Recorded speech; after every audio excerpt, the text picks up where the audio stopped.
Hello दोस्तों, आज के वीडियो में हम बात करने वाले हैं क्लास 10th की मैथ पे, जो कि आपके प्रीवियस ईयर के अंदर क्वेश्चन पूछे जा चुके हैं चैप्टर नंबर 4 से। उन क्वेश्चन को कैसे सॉल्व किया जाएगा, और इसके पहले मैंने ऑलरेडी बहुत सारे वीडियो बना दिए मैथ और साइंस पे। उन वीडियो के प्लेलिस्ट की लिंक आपको नीचे डिस्क्रिप्शन बॉक्स में मिल जाएगी। और यदि अभी तक आपने हमारे चैनल को सब्सक्राइब नहीं किया तो प्लीज सब्सक्राइब करें, साथ में बेल आइकन को प्रेस करें। तो बिना देर किए करते हैं आज का वीडियो स्टार्ट। तो यहाँ पे आप देख सकते हैं कि क्वेश्चन पूछा गया है, जिस क्वेश्चन में क्या कह रहा है कि कुछ निश्चित संख्याओं के छात्रों में, अर्थात कुछ निश्चित संख्या है जो छात्रों में 300 सेब समान रूप से वितरित किए जाते हैं।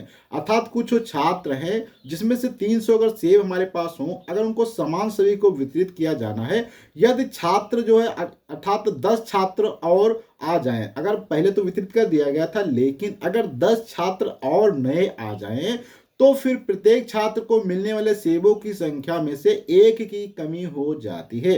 अर्थात तो पहले कुछ छात्र थे और 300 सेब हमारे पास थे, उनको सभी के अंदर समान रूप से वितरित कर दिया गया। लेकिन जैसे नए 10 छात्र आ जाते हैं तो फिर से यहाँ पे वितरित करने पे एक सेब की कमी हो जाती है। तो यहाँ पे आपको छात्रों की संख्या बतानी है। अर्थात बहुत ही अच्छा क्वेश्चन है जो कि 2022 के अंदर पूछा गया था। तो क्वेश्चन तो हमारे समझ में आ चुका है कि यहाँ पे 300 सेब थे, पहले कुछ छात्रों को बांटे जाते हैं समान रूप से, लेकिन जैसे नए 10 छात्र आते हैं तो एक सेब की कमी हो जाती है जब फिर से समान रूप से वितरित किया जाता है। तो देखते हैं यहाँ पे कैसे करेंगे। तो सबसे पहले यहाँ पे आपको मानना पड़ेगा कि माना छात्रों की संख्या कितनी होगी। तो यहाँ पे आपको जब भी कोई क्वेश्चन सॉल्व करें तो माना छात्रों की संख्या क्या हो जाएगी। तो यहाँ पे हम लिखते हैं छात्रों की संख्या मान लो x थी, ठीक है। और यहाँ पे सेबों की संख्या क्या है वो भी आपको दिया गया है। तो सेबों की संख्या कितनी है, 300 दिया गया है, ये हो जाएगा। अब इसके बाद इस क्वेश्चन को सॉल्व करना है। देखो इस क्वेश्चन में कंडीशंस क्या कह रहा था कि जब सेबों को समान रूप से वितरित किया जाएगा, अर्थात सेब जब भी किसी के बीच में बांटा जाता है, जैसे कि एग्जांपल से समझ लो, मान लिया आपके पास 10 सेब होते हैं, अगर 5 लोगों को समान रूप से वितरित करना है तो आप क्या करेंगे, इसमें 5 से भाग दे देंगे, दो दो प्रत्येक व्यक्ति को सेब मिल जाएंगे। इसी प्रकार से मान लो 10 सेब थे, अगर आप इनको 2 लोगों में बांटना चाहते तो 2 से भाग दे देंगे, तो यहाँ पे 5 सेब आ जाएंगे। तो इसी प्रकार से यहाँ पे जब समान सेब को वितरित करना है तो यहाँ पे क्या सेबों की संख्या क्या हो जाएगी, अगर हम यहाँ पे सभी लोगों को बांटना चाहते हैं तो यहाँ पे सेबों की संख्या क्या हो जाएगी, सेबों की संख्या जो कि प्रत्येक छात्र को मिलेगी वो क्या हो जाएगी, 300 बटे क्या हो जाएगा, x हो जाएगा। यही तो हो जाएगा। इसको हम यहाँ पे मिटा देते हैं। तो यहां तक तो हमारे समझ में आ जाए कि समान सेब या कोई भी चीज अगर समान लोगों में वितरित करना है तो उस संख्या से उसको डिवाइड कर देना। जैसे कि अगर 300 सेब है, x छात्रों में बांटना है तो x से भाग दे दो। अब इसमें थोड़ा सा कह रहा है कि अगर 10 छात्र नए आ जाते हैं, अर्थात यहाँ पे क्या हो रहा है कि 10 छात्र कुछ नए आ जाते हैं, तो यहाँ पे हम लिख देते हैं 10 छात्र क्या आते हैं, यहाँ पे 10 छात्र आने पे, अगर यहाँ पे 10 छात्र आने पे क्या हो जाता है, छात्रों की संख्या यहाँ पे आप देख सकते हैं बढ़ जाएगी। भाई जब 10 छात्र नए आ जाएंगे तो जो पहले छात्र थे x अब क्या हो जाएंगे, छात्रों की संख्या x प्लस 10 हो जाएगी। अर्थात छात्रों की संख्या अब इस समय क्या हो जाएगी, यहाँ पे आपका x प्लस का 10 हो जाएगा, क्योंकि 10 छात्र बढ़ चुके हैं। तो यहाँ पे अब अगर हम सेबों की बात करें वितरण की, तो सेब यहाँ पे कैसे वितरित होंगे, तो यहाँ पे अब 300 बटे x प्लस 10 ये हो जाएगा। ये यहाँ पे आपकी कंडीशंस बन जाती है। और कह रहा था कि प्रत्येक बार में क्या, अब यहाँ पे एक एक सेब कम मिलता है, तो इसलिए यहाँ पे आपका जो फाइनल यहाँ पे इक्वेशंस बनने वाली है वो क्या हो जाएगी, 300 जो कि पहले छात्रों को मिल रहे थे वो कितने मिल रहे थे, 300 बटे x मिल रहे थे, उसमें से एक एक कमी आ जाती, अर्थात यहाँ पे एक आपको घटा देना है। तो यहाँ पे आप देख सकते हैं ये आपकी समीकरण बन जाती है जो कि आपका यहाँ पे x अर्थात छात्रों की संख्या बताने में आपकी हेल्प प्रोवाइड करने वाली है। फिर से एक बार समझ लेते हैं कि इसमें हमने क्या किया है। देखो पहले माना था कि यहाँ पे x छात्र थे और हमारे पास 300 सेब थे, तो प्रत्येक छात्र को कितने सेब मिलेंगे, इसलिए हम क्या करते हैं 300 को 1 से भाग देते हैं, ठीक है। उसके बाद फिर कह रहा था कि यहाँ पे अगर 10 नए छात्र आ जाए, जब नए छात्र आ जाएंगे तो छात्रों की संख्या क्या हो जाएगी, x प्लस 10 हो जाएगी।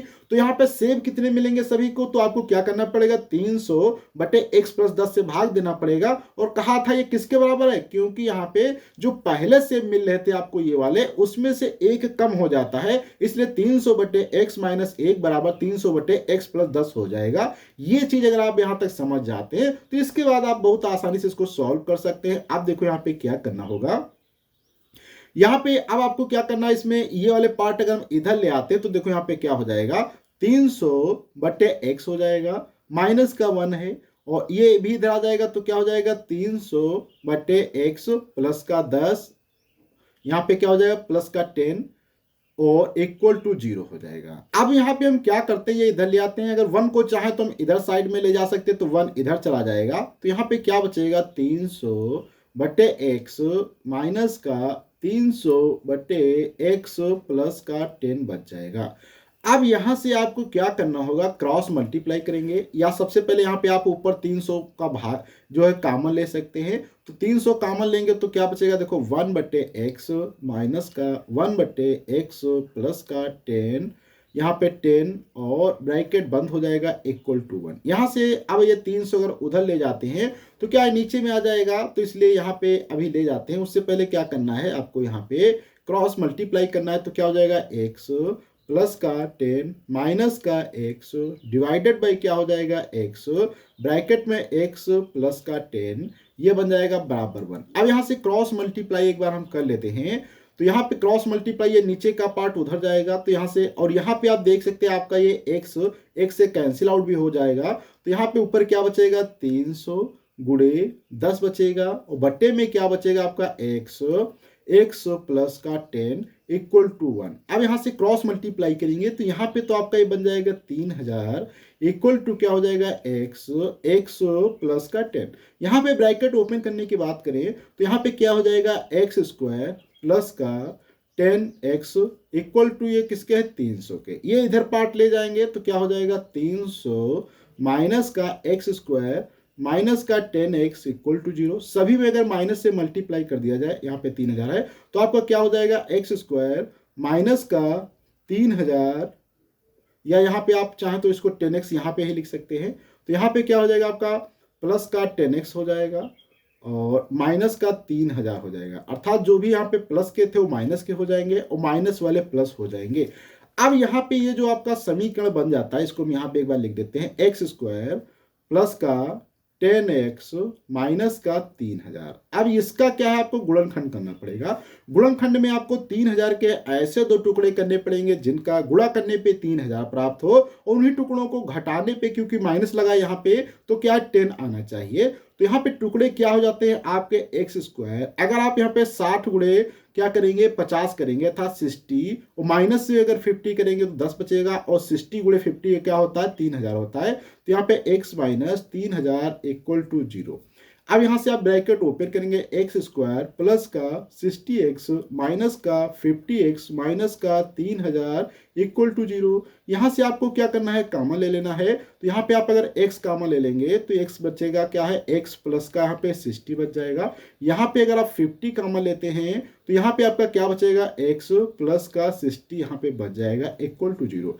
अब इन दोनों में अगर ये x प्लस 60 कॉमन ले लिया जाए तो क्या हो जाएगा, x प्लस का 60, तो क्या बचेगा x माइनस 50 इक्वल टू 0।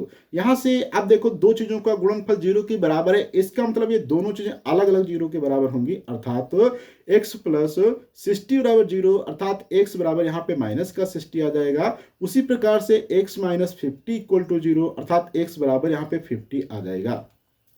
तो यहाँ पे आप देख सकते हैं कि x बराबर 50 आता है और x बराबर माइनस 60। तो माइनस में संख्याओं का क्या मतलब है, यहाँ पे कुछ महत्व नहीं है, क्योंकि माइनस में स्टूडेंट क्या होते हैं, कुछ भी नहीं। तो इसलिए ये वाला हमारा गलत हो जाएगा और ये सही हो जाएगा। इसलिए यहाँ पे छात्रों की संख्या आपकी 50 आ जाती है। इस प्रकार से आप भी इस क्वेश्चन को सॉल्व कर सकते हैं। अब हम यहाँ पे अगले क्वेश्चन पे बात करते हैं, जो कि क्वेश्चन आपका पूछा जा चुका है, जिसमें कहा गया था यदि -5 द्विघात समीकरण 2x² प्लस का px माइनस का 15 बराबर 0 का एक मूल है और द्विघात समीकरण p x² प्लस का x प्लस के बराबर 0 समान मूल रखते हैं तो k का मान ज्ञात करो। देखो बहुत ही अच्छा क्वेश्चन है। इसमें कहा गया है कि ये यदि ये -p जो है, अर्थात यहाँ पे क्या -5 जो है इस समीकरण का क्या एक मूल है, ठीक है, ये एक यहाँ पे मूल है। तो जब इसका मूल होगा तो यहाँ पे इस समीकरण को क्या करेगा, संतुष्ट करेगा। तो यहाँ से हम क्या करेंगे, इसमें से p का मान यहाँ से हम निकाल लेंगे और p का मान निकालने के बाद p का मान यहाँ पे हम रख देंगे और जब मूल समान है तो मूल समान होने की कंडीशन लगा के हम x का मान ज्ञात कर लेंगे। अर्थात इस क्वेश्चन में थोड़े से आपको दो लगे स्टेप यहाँ पे करने पड़ेंगे। तो सबसे पहले स्टेप में हम क्या करते हैं, क्वेश्चन को यहाँ पे जो लिख लेते हैं, दिया गया था 2x² प्लस का px माइनस का 15 इक्वल टू 0। यहाँ पे हम क्या करते हैं, x बराबर -5 क्या करेंगे, रखने पर, क्योंकि ये इसका क्या है, एक मूल है, तो रखने पर देखो क्या प्राप्त हो जाएगा। जहां पे भी आपका x है वहां पे आपको रखना है -5 स्क्वायर हो जाएगा, प्लस का p है, माइनस का मल्टीप्लाई यहाँ पे 5 आ जाएगा और माइनस का 15 इक्वल टू 0। यहां से सॉल्व करेंगे तो 25 हो जाएगा और 25 का और 2 से गुणा होगा तो क्या हो जाएगा, यहाँ पे आपका 50 हो जाएगा, अर्थात यहाँ पे 50 आ जाएगा। यहाँ पे माइनस का 5p हो जाएगा और यहाँ पे क्या है, ये माइनस का 50 इक्वल टू 015। अब यहाँ से देखो ये अगर 15 इसमें से घट जाएगा तो क्या बचेगा, 35 बचेगा, प्लस का 35 और माइनस का 5p इक्वल टू 0 आ जाएगा। यहाँ से 5p को अगर हम उधर ले जाते हैं या इसको इधर ले जाएंगे उधर, अर्थात यहाँ से आपका 35 आ जाएगा ये, और ये कितना है, 5p बराबर 35 आ जाता है। तो यहाँ पे p बराबर आपका क्या निकल के आएगा, 35/5 यहाँ से कैंसिल आउट हो जाएगा तो आपका p बराबर फाइनल रिजल्ट निकल के आ जाएगा 7। तो p तो यहाँ से पता हो गया है।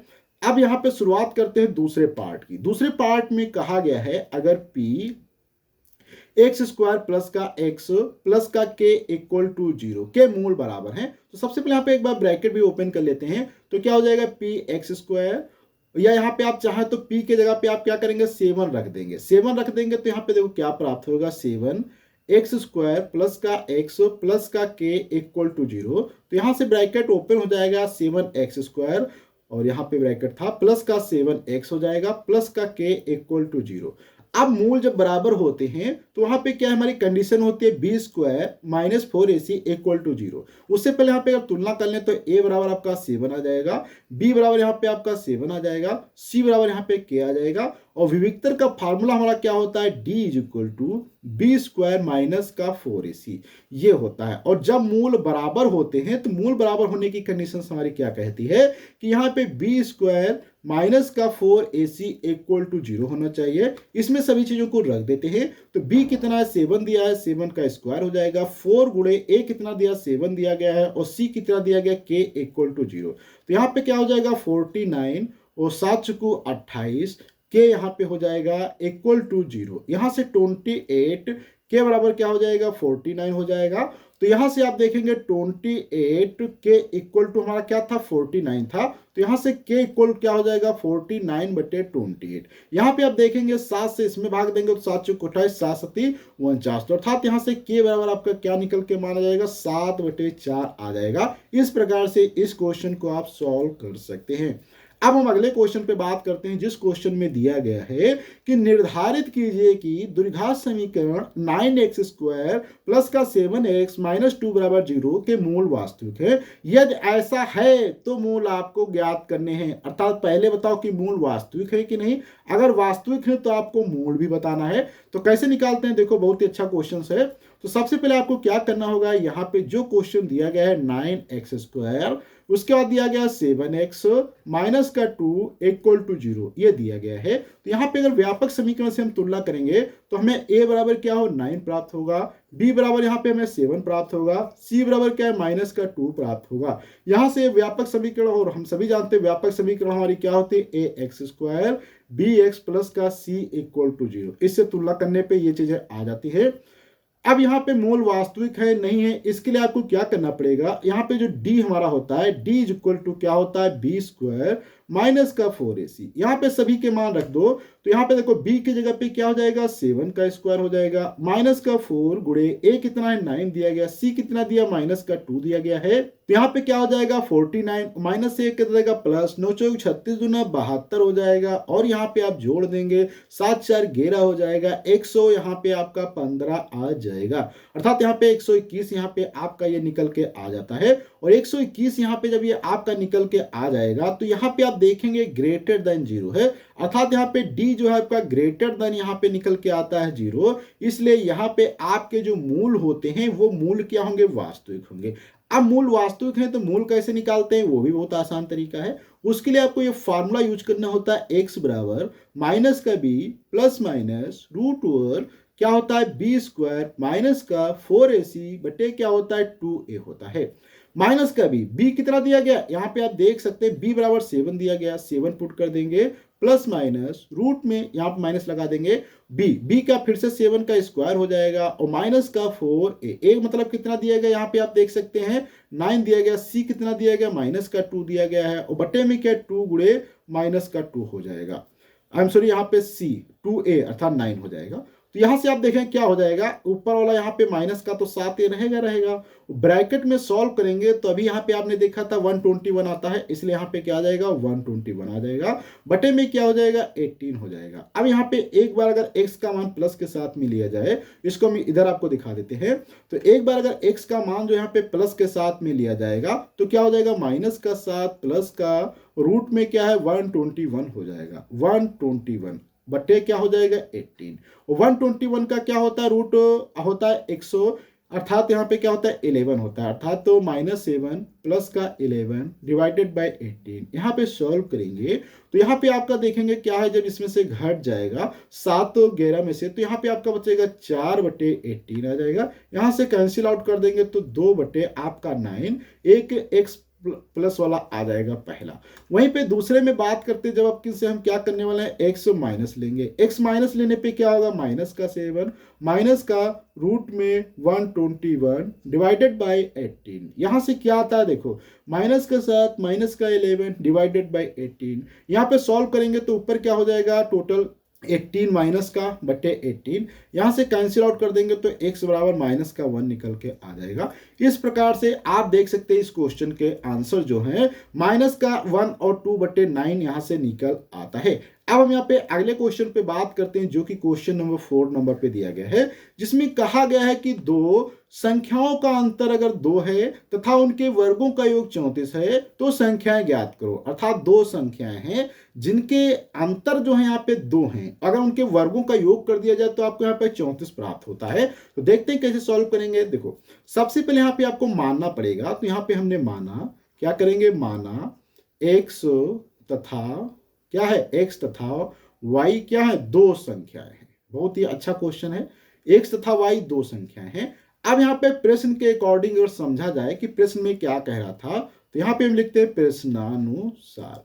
प्रश्नानुसार क्या हो जाएगा, देखो यहाँ पे दिया गया था x माइनस अर्थात दोनों संख्याओं का अंतर कितना दिया गया था 2, ये हो जाएगा, इसको हम समीकरण नाम 1 दे देते हैं। फिर कह रहा था कि इनके वर्गों का योग कितना है 32, अर्थात x स्क्वायर प्लस का वाई स्क्वायर बराबर क्या 34, इसका नाम हमने 2 यहाँ पे दे दिया है।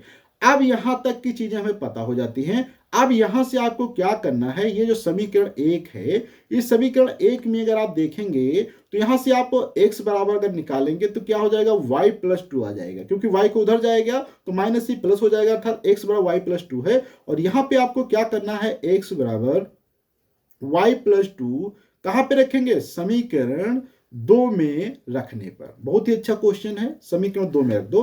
तो देखो यहाँ पे रखेंगे क्या होगा, x के जगह पे y प्लस 2 रखना है, तो y प्लस का 2 का होल स्क्वायर प्लस का y square is equal to 34 हो जाएगा। यहां से ब्रैकेट ओपन करेंगे और हम एक फार्मूला डालते हैं, क्या होता है a प्लस बी का whole square equal to A square plus का बी स्क्वायर प्लस का 2ab, ये फार्मूला होता है। इसके अकॉर्डिंग यहाँ पे आप आएंगे तो क्या हो जाएगा, y का स्क्वायर प्लस का 4 प्लस का 4y हो जाएगा प्लस का y square is equal to 34। यहाँ पे आप देख सकते हैं कि y जो है यहाँ पे ये y है और यहाँ पर भी ये y है, तो यहाँ से एक y हम क्या कर देते हैं, कैंसिल आउट यहाँ पे कर, आई एम सॉरी, जुड़ जाएंगे। तो यहाँ पे क्या हो जाएगा आपका 2y² हो जाएगा, प्लस का क्या है यहाँ पे 4y हो जाएगा। ये अगर 34 इधर लाएंगे तो यहाँ पे प्लस का आपका 4 है, माइनस का 34 इक्वल टू 0, तो यहाँ से घट जाएगा आपका, देखो क्या बचेगा 2y² प्लस का 4y माइनस का यहाँ पे क्या बचेगा 30। यहाँ पे अगर हम दोनों इस समीकरण में 2 से कॉमन ले लेते हैं तो यहाँ पे आपका देखो क्या बचेगा, क्योंकि पूरे में क्या आपको 2 दिखाई दे रहा होगा, तो 2 कॉमन लेंगे तो क्या बचेगा, देखो y² यहाँ पे बच जाएगा, इसका यहाँ पे 2y बच जाएगा, और यहाँ पे क्या बचेगा आपका 15 इक्वल टू 0 आ जाएगा। ठीक है, अब यहाँ से 2 उधर जाएगा, नीचे इसके 0 के यहाँ आएगा तो कैंसिल हो जाएगा, इसलिए हमारी फाइनल समीकरण बचेगी y² प्लस का 2y माइनस का 15 इक्वल टू 0, ये यहाँ तक बन जाती है। अब यहाँ पे आपको ऐसे यहाँ पे भाग 15 के 2 टुकड़े करने हैं कि गुणा करने पे 15 आए, उन्हीं का घटाने पे 2 आए, तो इसलिए आप यहाँ पे क्या कर सकते हैं, y² माइनस का 5 दिया 15 होता है, और 5 में से अगर 2 घटाएंगे अर्थात 3 घटाएंगे 2 आ जाएगा, y माइनस का 15 इक्वल टू 0। तो यहाँ से क्या होता है, देखो y² प्लस का 5y माइनस का 3y प्लस का सॉरी यहाँ पे माइनस है, तो माइनस का 15 इक्वल टू 0। यहाँ से आपका क्या होता है, देखो इसमें हम क्या करते हैं, y और कॉमन लेते हैं। देखो पहले में y कॉमन लेंगे तो क्या हो जाएगा, y प्लस का 5 हो जाएगा। इस वाले में अगर हम 3 कॉमन लेते हैं माइनस का, तो यहाँ पे y प्लस 3 15 a हो जाएगा इक्वल टू 0। यहाँ से आप क्या कर सकते हो, y प्लस 5 भी कॉमन ले सकते हैं, तो यहाँ पे आपका क्या जाएगा, y माइनस 3 बचेगा इक्वल टू 0। और दो चीजों का गुणनफल 0 के बराबर है, इसलिए y प्लस 5 बराबर 0, अर्थात y बराबर यहाँ से आपका माइनस का 5 निकल के आ जाता है। उसी प्रकार से y माइनस 3 बराबर 0, तो यहाँ से y बराबर आपका क्या है 3 निकल के आ जाता है, जो कि यहाँ पे आप देख सकते हैं। अर्थात यहाँ पे y का मान हमारा पता हो गया, अर्थात जो दूसरी संख्या थी वो या तो -5 या 3 होने वाली है। अब इसी के आधार पे हम यहाँ पे समीकरण पे बात करते हैं, जो कि हमारे समीकरण यहाँ पे आपको दिया गया था एक, समीकरण 1 में क्या दिया गया था, x माइनस का y बराबर क्या दिया गया था 2, या यहाँ से हम अगर बात करें तो x बराबर क्या हो जाएगा 2 प्लस का y हो जाएगा। अब यहाँ पे आपको शुरुआत करनी है, x बराबर क्या रखेंगे, सॉरी यहाँ पे y बराबर आप रखेंगे, y बराबर जब आप यहाँ पे 3 रखते हैं, y बराबर 3 रखने पर, ठीक है, क्योंकि y बराबर 3 था, तो रखने पर आपको देखो क्या प्राप्त होगा, y बराबर जब 3 रखेंगे तो क्या हो जाएगा, x बराबर 2 प्लस का 3, अर्थात यहाँ पे 5 आ जाएगा आपका x का मान। इसी प्रकार से अगर अब यहाँ पे आप क्या करते हैं, आप किनसे y बराबर अगर यहाँ पे आप क्या करते हैं माइनस का 5 रखने पर, बहुत अच्छा क्वेश्चन है, y बराबर -5 रखने पे, तो यहाँ पे आप क्या हो जाएगा, आप देख सकते हैं x बराबर क्या हो जाएगा 2 माइनस का 3, अर्थात यहाँ पे माइनस का 1 आ जाएगा x बराबर। तो यहाँ से आप देख सकते हैं जब y बराबर 3 था तो आपका x 5 आता है, जब y बराबर आपका -5 था तो यहाँ पे आपका निकल के आता था x बराबर -1। इस प्रकार से आप इस क्वेश्चन को बहुत ही आसानी से सॉल्व कर सकते हैं। अब हम यहाँ पे अगले क्वेश्चन पे बात करते हैं, जो कि आज का हमारा लास्ट क्वेश्चन होने वाला है इस वीडियो का, जिसमें कहा गया कि दो संख्याओं के वर्गों का अंतर 180 है। अगर छोटी संख्या का वर्ग बड़ी संख्या का 8 गुना है तो दो संख्याएं ज्ञात कीजिए, अर्थात दोनों संख्याएं ज्ञात करना है। बहुत ही अच्छा क्वेश्चन है, देखते कैसे सॉल्व करेंगे। तो सबसे पहले यहाँ पे माना छोटी संख्या आपको मानना पड़ेगा, माना यहाँ पे आपकी कौन सी है, माना छोटी संख्या, जो आपकी छोटी संख्या उसको हम क्या मान लेते हैं x है, ठीक, माना छोटी संख्या x है। और यहाँ पे आपकी बड़ी संख्या क्या होगी उसको भी मानना पड़ेगा, तो और बड़ी संख्या, ठीक है, बड़ी संख्या आपकी क्या हो जाएगी, यहाँ पे y हो जाएगी, बड़ी छोटी संख्या होगी।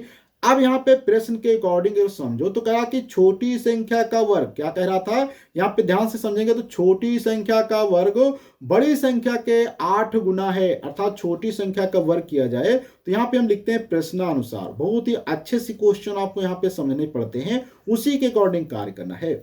तो क्या है प्रश्नानुसार छोटी संख्या का वर्ग, अर्थात यहाँ पे क्या हो जाएगा आपका x² हो जाएगा, और ये बड़ी संख्या के 8 गुना है, 8 गुना मतलब 8 से मल्टीप्लाई करना पड़ेगा, तो 8y आ जाएगा। इसको यहाँ पे हम समीकरण क्या कर सकते हैं, नाम 1 दे सकते हैं, ये हो जाएगा।